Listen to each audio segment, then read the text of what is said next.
ଗାଁ ଚାଳିର ଚେହେରାଟି ତାର ବୁଦ୍ଧିରେ ତାର ଛାଡ଼ି ଯାଇଥିଲା ବାହାରିଲା ସିଏ ବାଟେ ଯାଉ ଯାଉ ଖସିଗଲା ଗୋଡ଼ ମୁହଁ ମାଡ଼ି ତଳେ ଗୁରୁଜୀ ଦେଖିଲେ ପାଣି କାଦୁଅରେ ପଚାରିଲେ ଗୁରୁ ପିଲାଟି କହିଲା ବାଟେ ଆସୁ ଆସୁ କାଦୁଅରେ ଗୋଡ଼ ଖସିଗଲା। ତାପରେ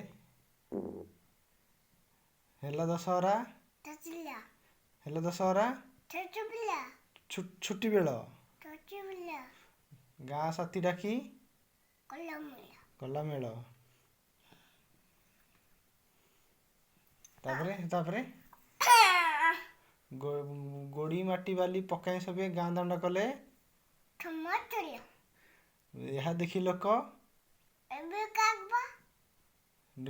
ଡକାଇଲେ ଗୁରୁ ଚାଟସଭା କହିଲେ ଏମିତି ଭଲ କାମ କଲେ ଦୁନିଆରେ ଦିନେ ବଡ଼ ହେଲା ଦିନେ ମଧୁ ବାରିଷ୍ଟର କହିଲା ଜାତିର